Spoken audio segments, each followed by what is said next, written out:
Hi, I'm standing at the entrance to Willow Walk at the south end of Port Meadow. That's one of the entrance gates, and I'm looking north towards Wolvercote. And the screeching noises you can hear are students engaging in one of Oxford's venerable traditions, namely celebrating after exams. It's term time here, and it's term has 8 full weeks. Students have to be here for 8 weeks, and then you've got North week when they sort of settle in, and Ninth week when they might stay behind to do rowing and other things. And I think it probably has to be 9th week now, and these students must have been taking exams that are held in 9th week, and presumably they've just finished, and they're celebrating on Port Meadow.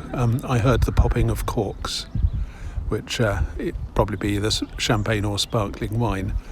Anyway, that wasn't what I came here to video. I'm just showing you the surroundings, and as it happened, the students, because the tree branches are bare, I can see the horrible bulk of the university's Castle Mill flats, the infamous buildings that despoiled the view to St Barnabas in Jericho. And I wish I were further away from them, but I'm not. This is Willow Walk. That's the extreme south edge of Port Meadow, and Willow Walk goes around it to the Bailey Bridge, over in that sort of direction. And the Castle Mill stream, which I've talked about in a number of videos, runs alongside it. It branches off the main bit of the Thames round near the Bailey Bridge, comes along here, and then eventually runs alongside the canal. And you can walk along the Castle Mill stream to Hythe Street, and then further sort of across the city and back down to the Thames near Grandpont. So that's just a brief orientation, but that's not my reason for being here either. I'm going to show you how I collect and eat, or at least cook, nettles. This sort of activity with wild plants is sometimes called foraging, and I wouldn't always venture as far as this. It's possible to pick a respectable quantity of nettle tips along the canal at this time of year, for example, but I preferred somewhere a little bit more secluded so that I don't get people asking questions while I'm videoing. The reason I say that is that I don't really have enough hands. Evolution is a bit of a botched job, and I reckon that I need at least 4 hands for videoing at the same time as I'm picking the nettles, and I don't have that many. So I'm glad to see there are plenty of nettles here, and this is new growth rather than that from the previous year, and one is recommended to eat nettle tips, the first few leaves on the new shoots, so that's easy enough. And I ought to check for pollution. Well, I can't check for stuff that's buried in the soil, but as far as I know, there are no gasworks, lead works, or anything else that might have left heavy metals or polymers or anything else I don't want inside me. So let's hope. That might not be true of Burgess Field Nature Reserve, which is along there, because I think it used to be used as a rubbish dump. But I don't think this bit of land was, so hopefully the nettles are safe to eat. So I'm just going to survey this quickly and see how many nettles there are and how they're growing.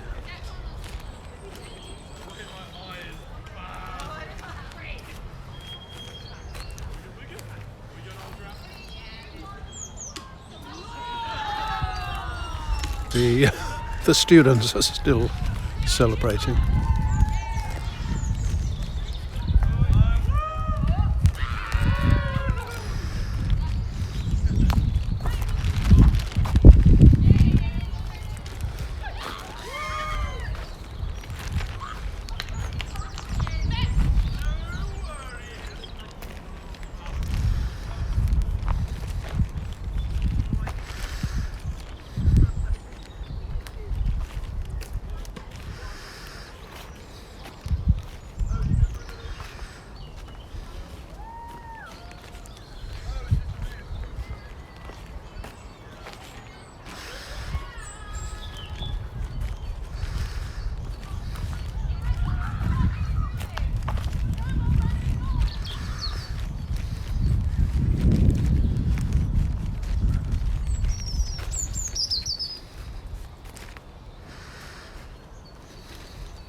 Break in the trees so I can show you Port Meadow going further north. Well, there's something of a hillock in the way, so not very much further north. But beyond that, there's a large expanse of rather scrubby land. This is a floodplain, so there's a lot of water pooled in the middle of it. It's too wet, almost certainly, at this time of year to walk round the meadow along that side of the river, but you can walk through the Burgess Field Nature Reserve over there, come out the other end, and then walk to Wolvercote.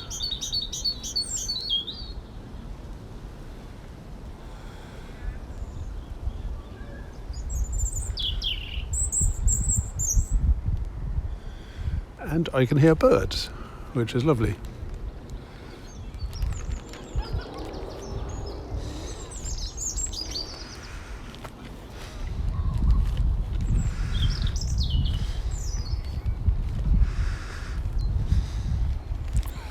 Let's just admire the Castle Mill flats again. A remark of the well-known travel writer Bill Bryson comes to mind. He came to Oxford maybe in the 80s or 90s and wrote about it. And there were some pretty horrible university buildings then.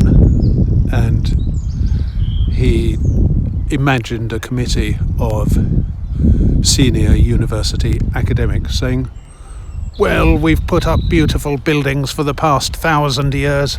Isn't it about time we tried putting up an ugly one instead? And maybe that's how the Castle Mill flats came to be. I always imagined the Vice-Chancellor of Oxford at the time as a figure from the comic Viz, which is a sort of scurrilous version of the Beano with more testicles. Guy who wanders round Oxford saying, where shall I put my horrible building? Shall I put it here near the Radcliffe camera? Or shall I put it here, obstructing the view to Wolvercote? Or maybe by the railway station? No, let's put it here so that it obstructs St Barnabas. Anyway, sorry, I'm getting off the topic. I'm just walking along Willow Walk to see how plentiful the nettles are.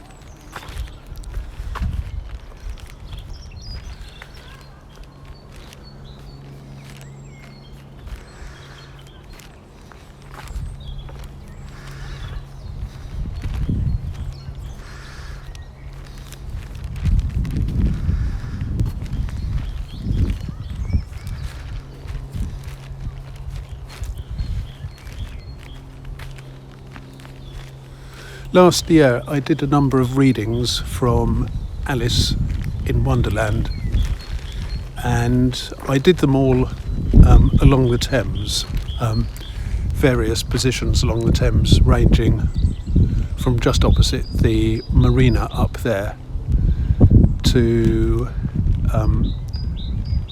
in the Grand Pont Nature Park, much nearer Folly Bridge. And I think I did 6 chapters overall, split into 2, so that was 12 readings. After that it became difficult to find enough good weather to carry one through in comfort, but I'll start again later this year. And one of them I did was very close to here, just ahead and round the corner.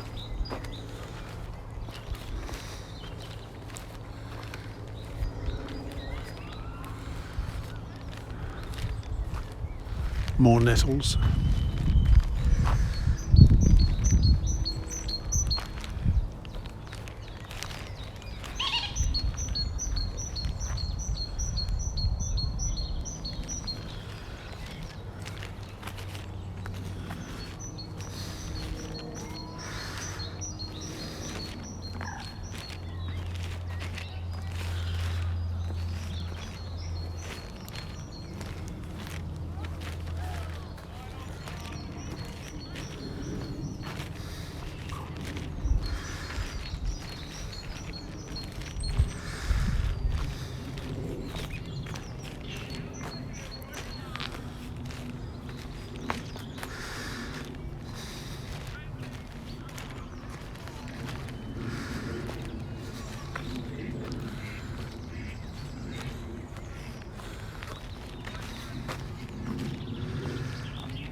Now I'm curving back to where I did that reading and to the Bailey Bridge, which is that.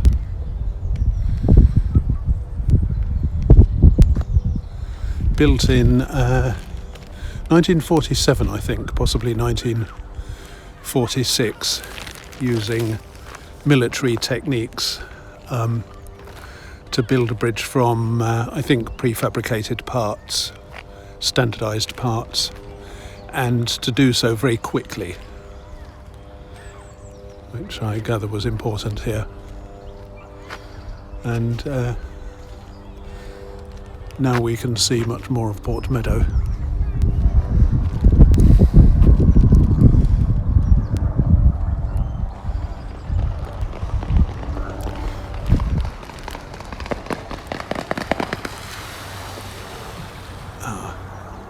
Those things really make a racket when they take off and land.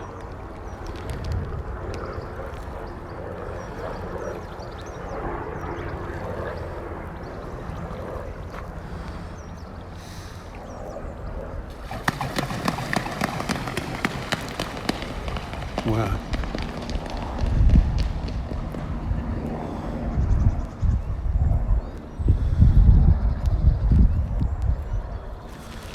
Right, so now to the difficult part of the video, which is picking the nettles while filming, which I'm not at all sure that I'll be able to do. So there'll probably be quite a lot of cutting.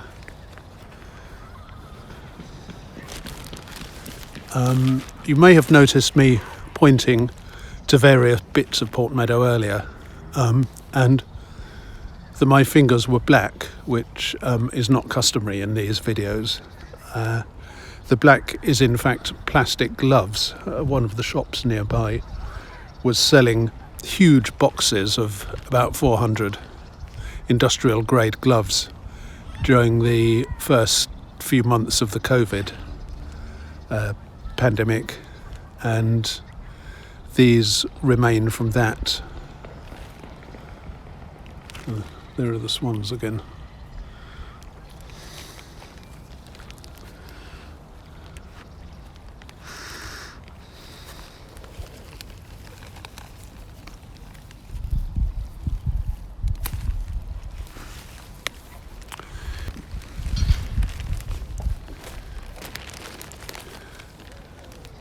This is one nettle tip that I have picked, and I've been careful not to damage the rest of the plant. I've just lightly sort of nipped it very quickly. I want to be careful when I'm doing that not to pull the plant out by the roots. That method is easier when using the camera, but it's better really to use a pair of scissors, because that gives me a much more control, even though it's a little bit slower. So I have some scissors, and I'm going to put down the camera and stop filming while I use them to cut some tips. Hi, well, I'm now nearer the entrance to the parks again. I've picked enough nettles to go with the meal, and they're here in this Sainsbury's carrier bag. For people who don't live in the UK, Sainsbury's is one of the British supermarkets distinguished by very colourful carrier bags. Anyway, that's my stash of nettles.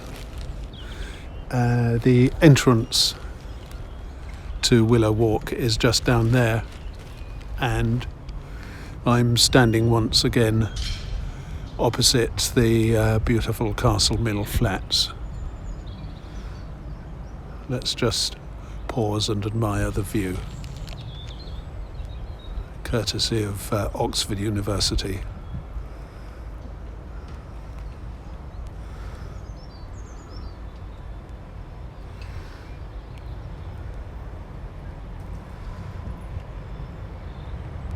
Glorious, sublime. Right,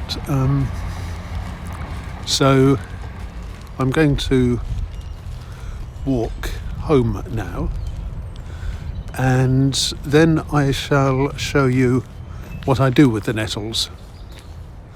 You have to be careful when picking them for several reasons. One is to make sure that leaves are not obviously diseased or covered in crap. Another, I've noticed when picking nettles before that sometimes the leaves have aphids, quite a few aphids on the underside. That is green fly. Now, I don't know whether aphids are poisonous or not, or how you're supposed to treat them before cooking. A lot of animals you have to remove the guts first before you eat them, but I'm not quite sure how you would do that with an aphid. I tend to I wash the nettles thoroughly anyway, and hopefully that dislodges the aphids. So that's one thing. Another, as I said, is checking for obvious signs of pollution. And a third is that there are quite a few plants that look like nettles but aren't nettles, and you need to make sure that either those are edible or you don't eat them.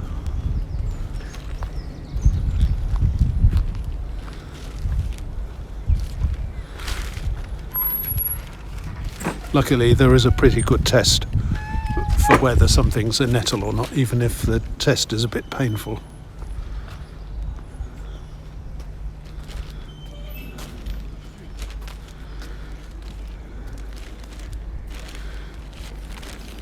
the next thing I'm going to do is to wash the nettles. And I would normally do this in the kitchen, but the light in the bathroom is quite a bit better, so the washing process will show up better. So I take them out of the bag, put them in a pan, and I just happen to have this saucepan handy.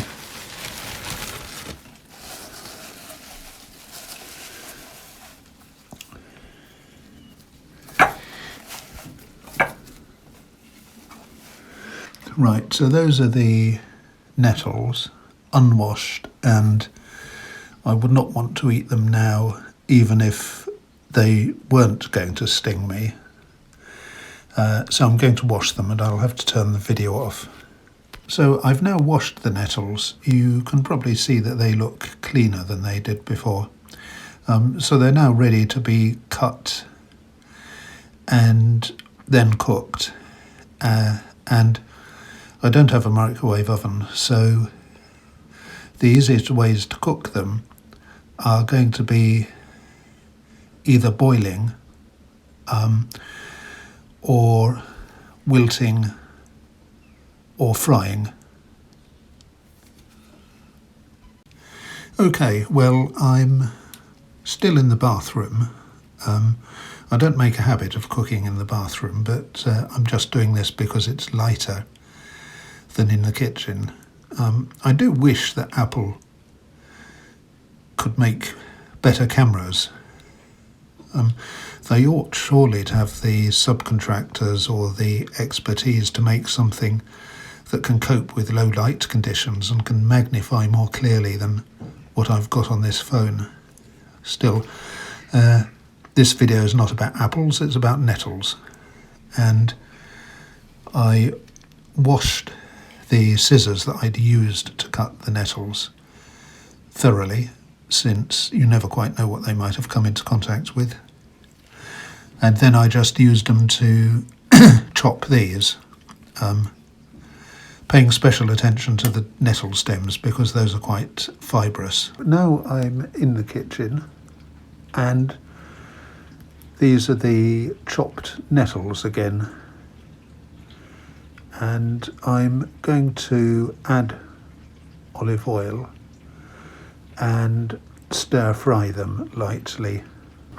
Even in Oxford, it's annoyingly difficult to buy nice olive oils, and olive oils that aren't the supermarket own brands. This is about the only one you can get that isn't a supermarket own brand.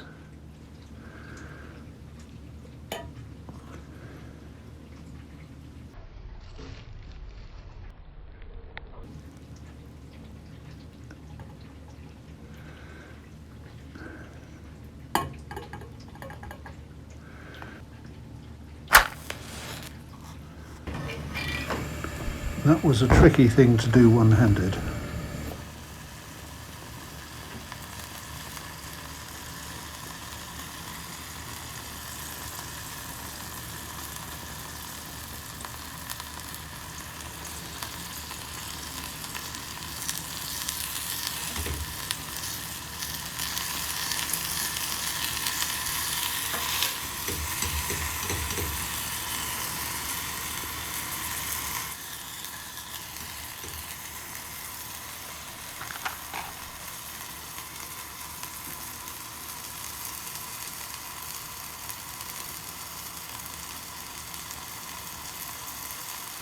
The nettles give off a great deal of brown liquor. And I think that's about as much as I need. I've given it a little bit more than I would if frying spinach. Stinging nettles are often compared to spinach. People often say that nettles taste like spinach, but I find they have a rather darker, earthy sort of taste. But anyway, I've given them roughly the same amount of time as for spinach, and then added on a bit because they're more fibrous, particularly the stems. I shall finish by eating them with some lentil, lime, orange and onion soup, which I made for lunch and dinner. And the container is a bit sort of nostalgic, the thermos flask, because it's the last thing I ever bought from Boswell's before they closed in 2020. Okay, so in this video I have picked and prepared nettles, and I think there's several advantages of these. One is that they're cheap, which is good for me at the moment, because I think I said once that I'd been left in the lurch by one company. Another company can't pay me because none of its customers have paid it, and things like that. They just seem to go round and round in the economy these days. The nettles have also not been waiting on the border with the EU for 5 hours, or whatever the average wait in customs is these days. So they're probably a lot more nutritious than all the bagged salads that come from Italy and Spain. Okay, so nettles. See you next time.